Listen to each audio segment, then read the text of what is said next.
Kanal Inspirasi Pro 1 RRI.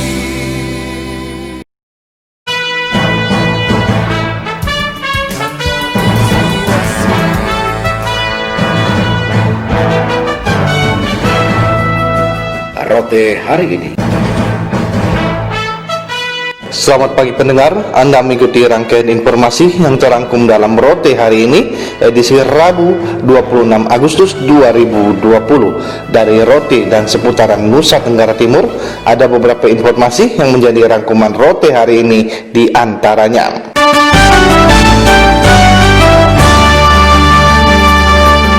Armada angkutan laut lintasan Kupang Rote Sabu Sumba diminta waspadai perubahan cuaca. Gebi Hurekmaking menurunkan laporannya.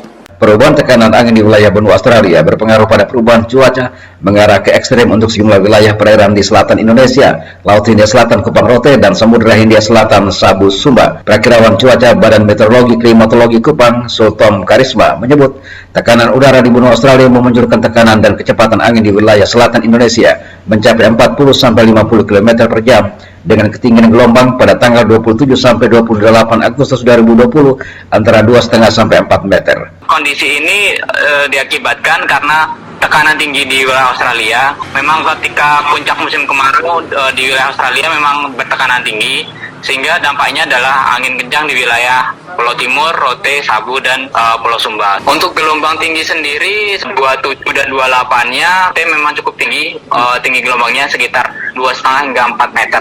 Sementara Kepala Stasiun Meteorologi Maritim Teno Kupang, Jenny Otaveli, mengatakan dengan ketinggian gelombang mencapai 4 meter hingga beberapa hari ke depan, agar diwaspadai pelaut dan pelayar yang menggunakan armada perahu atau kapal berukuran di bawah 7 gross ton untuk menghindari hal-hal yang tidak diinginkan. Para nelayan dengan kapal ukuran kecil 7 GT ke bawah itu agar selalu memperhatikan kondisi perairan ekstrim, Pak. Misalkan Laut Sawu, Samudra Hindia Selatan Sumba Sabu, Samudra Hindia Selatan Kupang Rote, Selat Sape, Pak. Itu memang ekstrim. Ketika mungkin mengambil keputusan untuk melakukan kegiatan di laut dalam kondisi sekarang ini, mungkin harus memperhatikan informasi cuaca dulu agar tidak terjadi kecelakaan di laut. Data Stasiun Meteorologi Maritim Teno Kupang menyebut gelombang tinggi 1,5 sampai 3 meter, 2,5 sampai 4 meter berada di wilayah Laut Hindia Selatan Kupang Rote, Selatan Kupang Rote, Laut Sabu bagian utara, Sabu bagian selatan,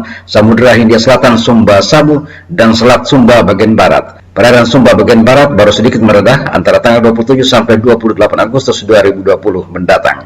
Dari Beranda Selatan NKRI, Gebi Hurekmaking melaporkan. Usai jam kerja bertempat di ruang rapat kantor Badan Pengawas Pemilu Bawaslu Kabupaten Rotendau di kawasan Mokdale, Kecamatan Lobalain, Selasa 25 Agustus 2020, Ketua Bawaslu Kabupaten Rotendau Tarsis Tomelu minta karyawan Bawaslu Rotendau untuk mencermati materi pembelajaran jurnalis yang disampaikan jurnalis Bung Gebi Hurekmaking yang adalah senior koordinator pertama RRI SP Rote. Menurutnya materi yang disampaikan pada karyawan Bawaslu dapat membantu karyawannya untuk menulis berita yang akan dibuat dalam web dan buletin Bawaslu yang akan diterbitkan nanti. Pada teman-teman media dari RRI, dalam rangka pengembangan media di Bawaslu Rotendau ini, banyak masukan, banyak materi yang sudah disampaikan kepada teman-teman di Bawaslu ini untuk bisa dapat menulis berita yang akurat, berita yang bisa dapat diserahkan kepada masyarakat, dan itu menjadi pedoman bagi kami di dalam penulisan berita untuk bisa kami sampaikan di dalam di dalam buletin kami yang akan kami terbitkan. Sementara itu, permateri Gebi Hurekmaking meminta karyawan Bawaslu Rotendau yang memiliki kemampuan menulis berita agar membatasi diri dengan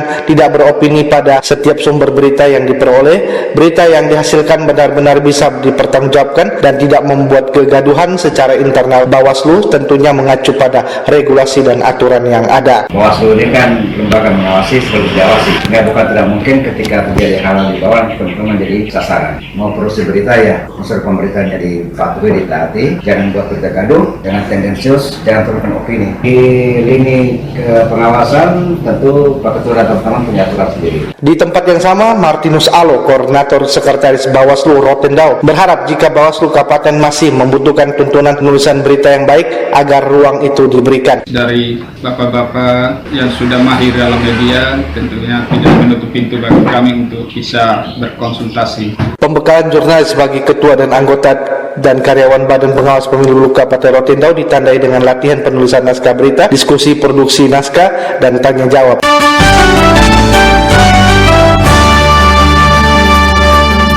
Masa pandemi COVID-19 tidak menyurutkan semangat pemerintah Sumba Barat dan masyarakat pecinta kuda pacu untuk menggelar event budaya pacuan kuda.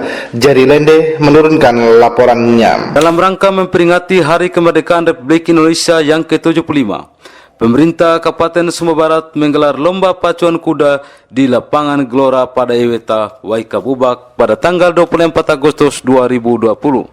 Setiap tahun pemerintah Kabupaten Sumba Barat selalu mengadakan event budaya perlombaan pacuan kuda yang berlangsung pada bulan Agustus sebagai bentuk partisipasi masyarakat dalam memeriahkan Hari Kemerdekaan Republik Indonesia. Persoalan COVID-19 kali ini yang sedang membumi secara internasional tidak menyurutkan semangat para pencinta kuda pacu di Sumba untuk memeriahkan HUT Kemerdekaan yang ke-75. Bupati Sumba Barat Dr. Anus Agustinus Nigadapawole menghimbau masyarakat Sumba Barat untuk tetap mematuhi protokol kesehatan meski Sumba Barat berada dalam zona hijau. Hadirin para pemilik kuda dan pencinta kuda yang saya hormati, kita patut bersyukur karena di tengah pandemi COVID-19 yang juga dialami oleh bangsa dan negara Indonesia, tidak terkecuali Kabupaten Sumba Barat, kita masih diperkenankan untuk melaksanakan kegiatan pacuan kuda dalam rangka HUT ke-75 Proklamasi Kemerdekaan Republik Indonesia tahun 2020. Walaupun saat ini di Kabupaten Sumba Barat sudah masuk kembali dalam zona hijau, kita harus tetap waspada dan mematuhi protokol kesehatan pencegahan penyebaran COVID-19 seperti menjaga jarak, memakai masker, serta mencuci tangan. Kami juga telah menyiapkan tempat-tempat untuk mencuci tangan bagi seluruh yang hadir untuk menyaksikan pacuan kuda ini.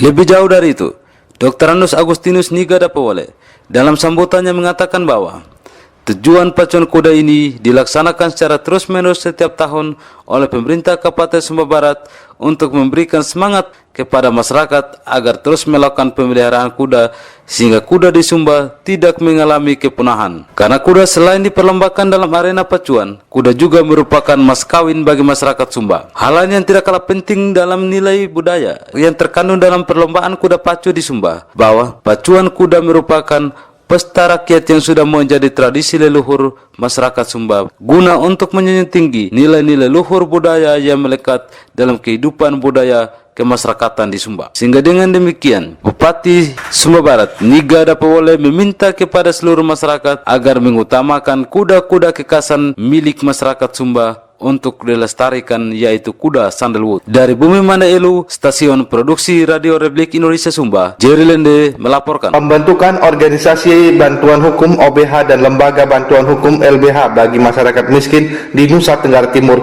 masih jauh dari harapan. Selengkapnya dilaporkan oleh Ana Lopo. Penegasan tersebut disampaikan Kepala Kantor Kementerian Hukum dan HAM Provinsi Nusa Tenggara Timur, Mersiana Jone, yang lebih lanjut mengatakan negara Indonesia adalah negara hukum. Oleh karena itu, hukum harus menjadi panglima tertinggi dengan lahirnya Undang-Undang Nomor 16 Tahun 2011 tentang bantuan hukum bagi orang miskin. Diakui Provinsi Nusa Tenggara Timur saat ini baru terdapat 7 bantuan hukum, namun penyebarannya tidak merata semua kabupaten kota di Nusa Tenggara Timur. Untuk Nusa Tenggara Timur sendiri sebenarnya kita berharap banyak ya. Namun dalam perjalanannya sejak 2013 sampai dengan saat ini ternyata itu belum bisa. Jadi tidak semua kabupaten mempunyai organisasi bantuan hukum. Sampai dengan hari ini baru ada kurang lebih 7 OBH dan itu penyebarannya juga tidak merata.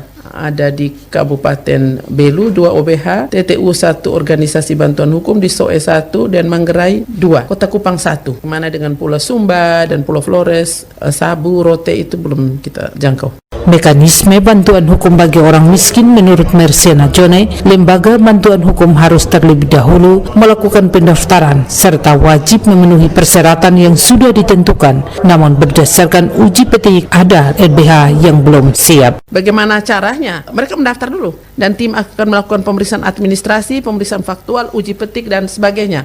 Ada yang memang tidak cukup siap. Sebenarnya ini kita berharap semakin banyak lembaga bantuan hukum yang mendaftarkan kami, itu sebenarnya semakin baik. Tetapi dari beberapa kasus kemarin, dari 16 yang daftar cuma dapat 9, atau dari 12 yang mendaftar cuma dapat 7 kemarin. Kenapa? Waktu kita lihat di lapangan, kondisinya memang tidak memenuhi syarat, walaupun mereka misalnya berbadan hukum. Oke, sudah berbadan hukum. Tapi advokatnya, apakah benar-benar mereka sudah advokat? Hak mendapatkan bantuan hukum merupakan hak semua orang. Namun hal penting yang wajib diketahui oleh masyarakat NTT adalah bagaimana membantu orang yang tidak mampu untuk mendapatkan bantuan hukum secara gratis dari pemerintah. RRI Kupang, Analopo melaporkan.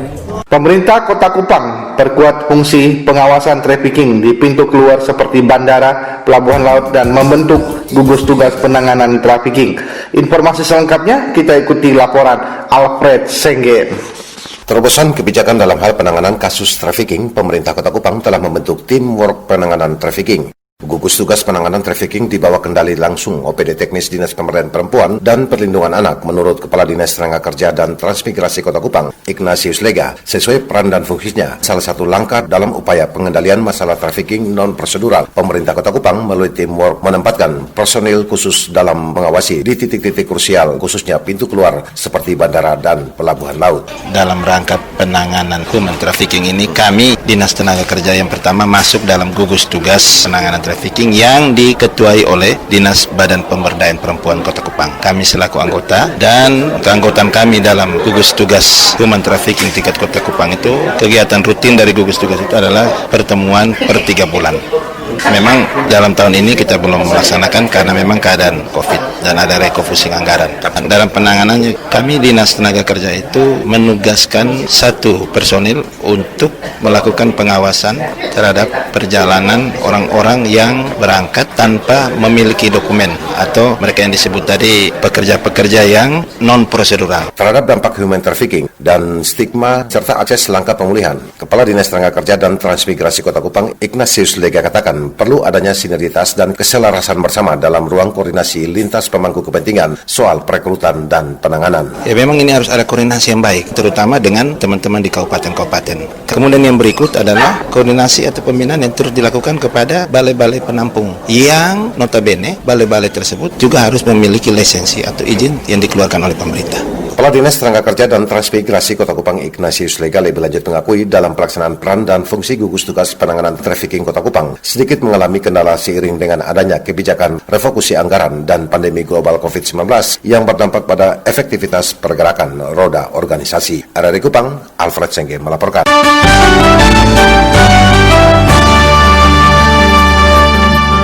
Untuk meningkatkan pendapatan asli daerah, pemerintah Kabupaten ND diminta perlu melakukan kaji ulang semua potensi pendapatan yang bersumber dari penarikan retribusi. Selain itu, pemerintah diminta untuk memperhatikan pembangunan infrastruktur jalan di sejumlah wilayah di kecamatan di Kabupaten ND. Ropinus pula menurunkan laporannya. Untuk meningkatkan pendapatan asli daerah, pemerintah daerah Kabupaten ND diminta perlu melakukan kaji ulang semua potensi pendapatan yang bersumber dari penarikan retribusi. Demikian disampaikan Mahmud Jega dalam pandangan umum fraksi Partai Demokrat terhadap penjelasan pemerintah Kabupaten ND tentang rancangan peraturan daerah, pertanggungjawaban anggaran pendapatan dan belanja daerah Kabupaten ND tahun anggaran 2019 serta penjelasan atas 2 buah perda yang disampaikan dalam rapat paripurna kedua masa sidang 3 DPRD Kabupaten ND tahun anggaran 2020. Dikatakan untuk meningkatkan pendapatan asli daerah, fraksi Demokrat menilai perlu ditingkatkan dan dikaji ulang potensi pendapatan yang bersumber dari retribusi parkir, rumah makan, kafe, kos-kosan, fasilitas stadion Marilonga, kolam renang Rovreke, retribusi penataan taman kota dan pantai Ria Ende, penataan ulang retribusi pengelolaan air panas Detusoko, serta mengusulkan penggunaan videotron dapat mengakses layanan iklan swasta, kegiatan kepemudaan, sekolah-sekolah, serta informasi kegiatan BUMD, BUMN, promosi produk-produk produk lokal melalui bursa inovasi desa maupun kegiatan partai politik. Parkir, rumah makan, kafe, kos-kosan, fasilitas stadion Marinonga, kolam renang Roreke, retribusi penataan taman kota dan pantai ria, penataan ulang retribusi pengolahan air panas di Soko, penggunaan. Fraksi Demokrat mendesak pemerintah daerah untuk melakukan koordinasi dengan pemerintah provinsi terkait peningkatan jalan Trans Utara dan Trans Selatan, mendesak pemerintah untuk memperhatikan jalan Rate Bobi, Hangalande, Tibusora, Letembusu Kelisoke, serta peningkatan jalan Bolojita, Gela, Ailadu, Dona Timur, dan jalan masuk Kecamatan Dori. Selain itu, fraksi Demokrat mendorong pemerintah daerah untuk mempercepat progres fisik pelaksanaan proyek-proyek di tahun anggaran 2020. RRI Endero Fidus Fula melaporkan. Kementerian Perhubungan Republik Indonesia pada tahun anggaran 2021 mendatang mengucurkan anggaran sebesar 21 miliar untuk pembangunan sarana prasarana Bandara Haji Hasan Arubusman Ende. Selengkapnya Heri Epu menurutkan laporannya. Anggaran sebesar itu akan digunakan untuk pembangunan gedung terminal baru Bandara Haji Hasan Arubusman Ende yang didesain 2 lantai. Hal itu disampaikan Kepala Bandara Haji Hasan Arubusman Ende Auriyadin Muhammad Saling kepada awak media di Ende. Ia menjelaskan ruang tunggu bandara akan didesain 2 lantai, yakni lantai 1 untuk ruang kedatangan, sementara lantai 2 untuk ruang keberangkatan. Menurutnya, selain anggaran untuk pembangunan gedung terminal baru senilai 21 miliar rupiah lebih, Kementerian Perhubungan Republik Indonesia juga mengalokasikan anggaran sebesar 25 miliar rupiah lebih untuk pengerjaan dan perluasan runway bandara sehingga bisa didarati pesawat berbadan lebar jenis Boeing. Pembangunan terminal kurang lebih 21 M, terus ada runway itu 25 M. Kalau jadi ini 2021, tapi ini kita menyesuaikan karena dengan COVID-19 ini. Jadi yang tahun ini yang terlaksana hanya parkir, terus ada pembangunan rumah dinas, powerhouse ini. Nah, ini yang kita mau selesaikan 31 Agustus ini kita sudah mau resmikan. Auriyadin Muhammad Saleh menambahkan untuk tahun 2020 ini hanya beberapa item pengerjaan yang berhasil dikerjakan, diantaranya pengerjaan rumah dinas dan powerhouse serta tempat parkir. Pihaknya berharap anggaran yang sudah dialokasikan tersebut bisa terrealisasi pelaksanaannya pada tahun anggaran 2021 mendatang. RRI Herepu melaporkan.